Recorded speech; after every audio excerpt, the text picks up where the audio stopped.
Philippe Galvan, bonjour. Bonjour. Donc la première question, toute simple, qui êtes-vous? Bah ouais, ça c'est une bonne question déjà.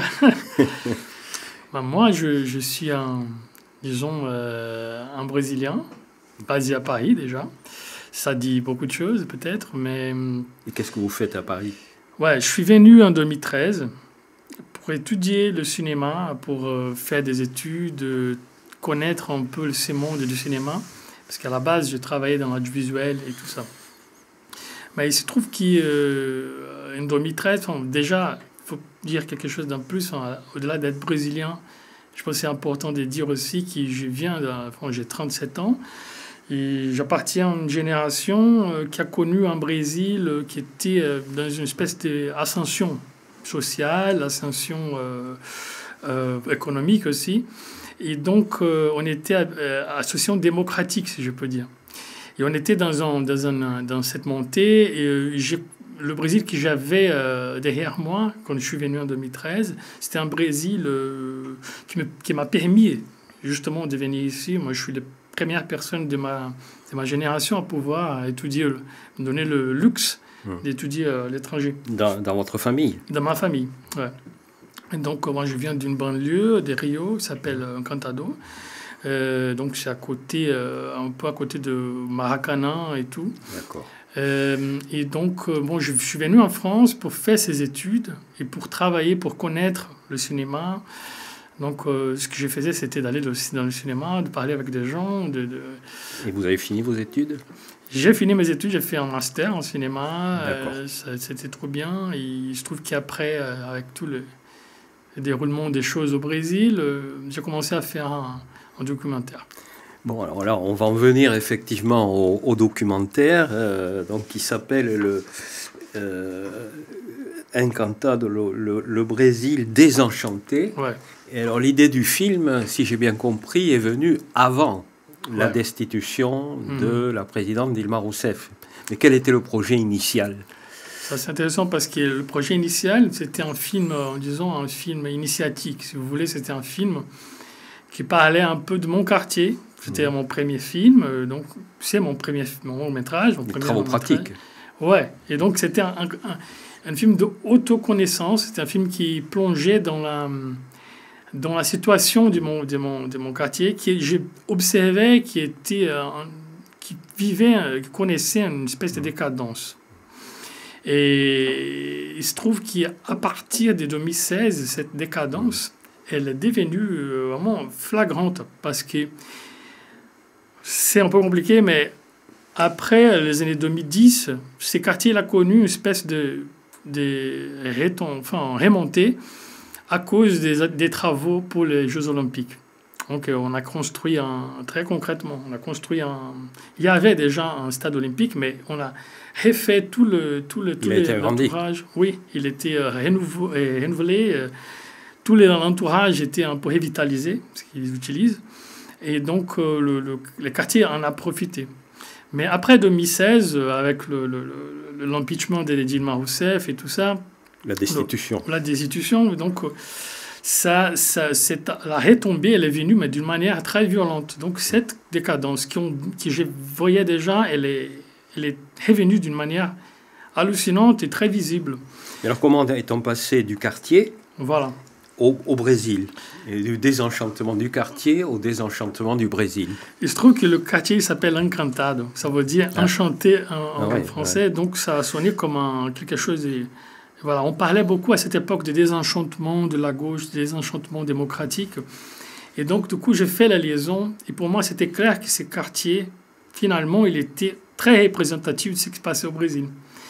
Donc, c'est ça le documentaire. On a proposé une production française, une chaîne française, c'était Public Sénat. Ces projets, c'était le regard de la première génération qui a pu étudier à l'étranger, qui est sorti des quartiers populaires comme Encantado, sur le désenchantement brésilien. C'est une sorte de journal, alors. Voilà. Vous l'avez fait en plusieurs étapes. Exactement. Je commençais à le tourner, ces films, en 2012, avec les premiers repérages, les premières images. Donc en 2012, la situation était encore stable. Elle était encore stable. Donc je regardais le quartier, qu'est-ce qui s'est passé et tout. Et puis, 2013 arrive, voilà, les manifestations. J'étais encore au Brésil en juin 2013. Je suis venu en France en juillet 2013. Donc, je suis parti dans la manifestation tout de suite filmer, voir qu'est-ce qui se passait. C'était une manifestation populaire. C'était une manifestation surtout jeune. À Rio? Non, à São Paulo. À l'époque, j'étais à São Paulo. Ben, il y avait des manifestations à São Paulo comme à Rio. Comme à Rio.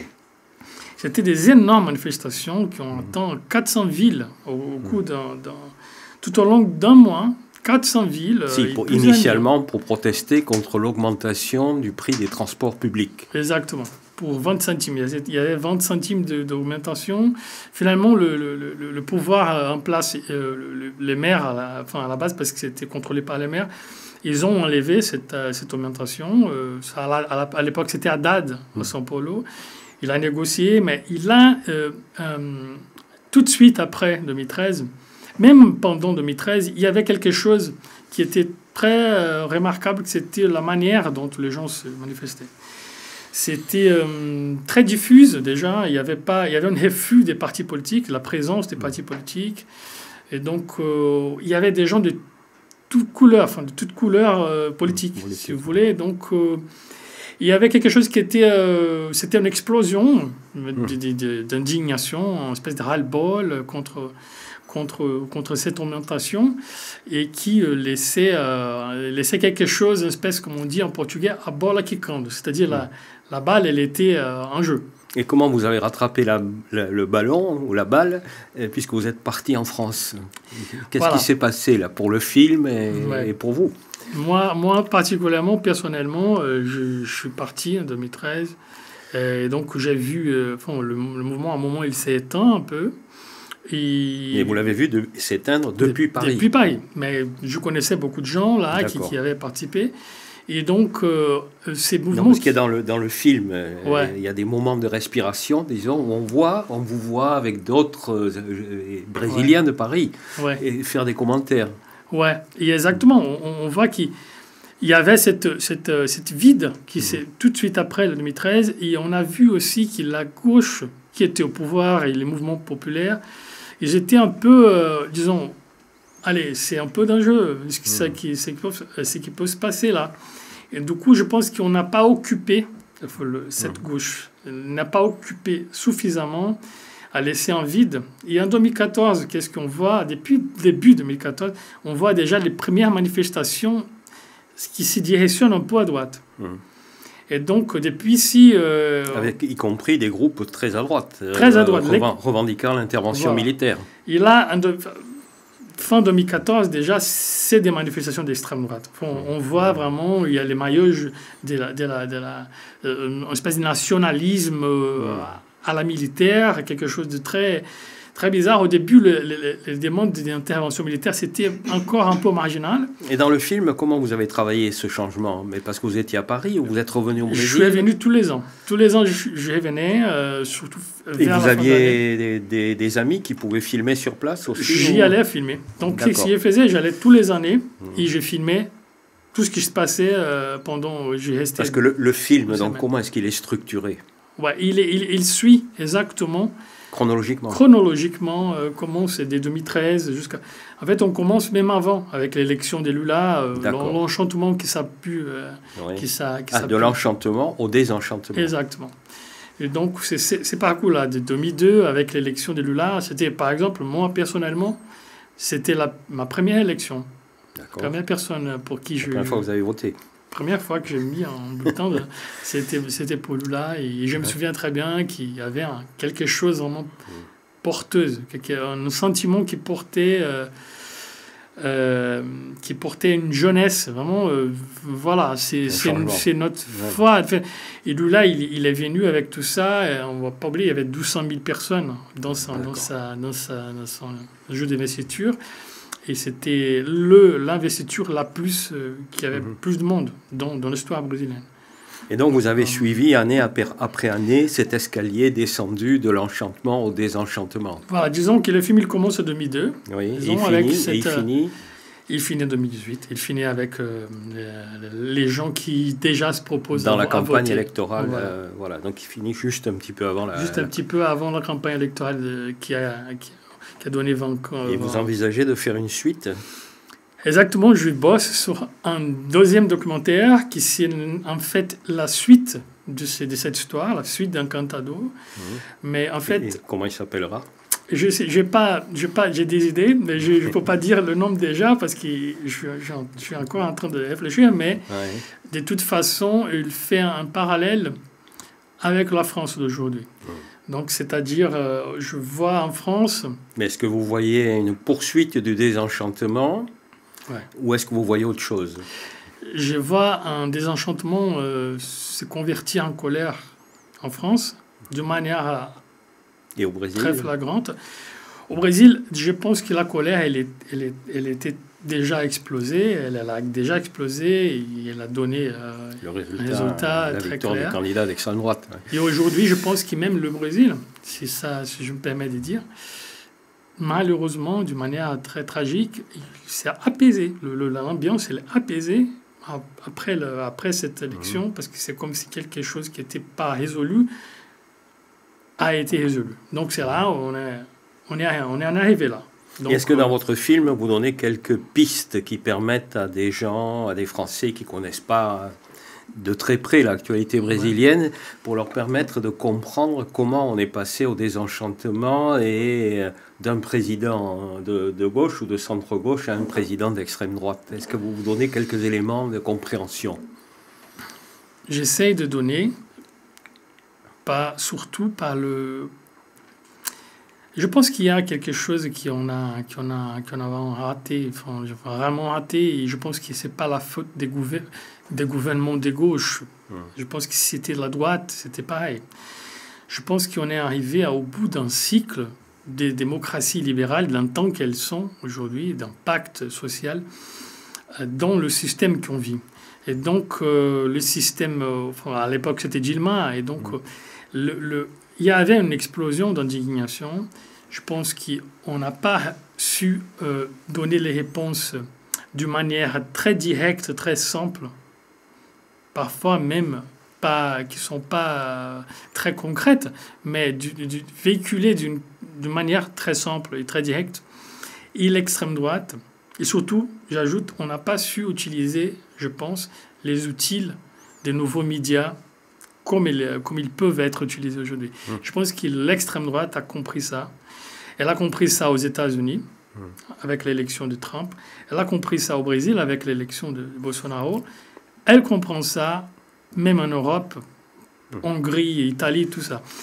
Mais en France, je pense, je ne veux pas reproduire le Brésil en France, mais je pense qu'en France, il y a tout un autre contexte des forces politiques en place, et aussi le fait que c'est pas la gauche qui est pas vraiment la gauche qui est au pouvoir, qui peut voilà, ça là l'espoir. Mais indépendamment de la technologie de communication qui a été mieux utilisée par la droite que par la gauche, la technologie c'est un support.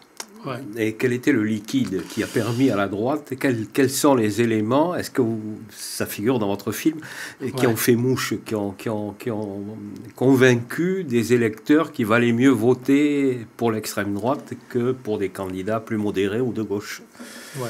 Moi je pense qu'il y a quelque chose de deux ordres, d'un libéralisme qui, déjà au Brésil, je vais parler du Brésil, qui fait partie d'une culture de la réussite personnelle. C'est très ancré dans la culture brésilienne.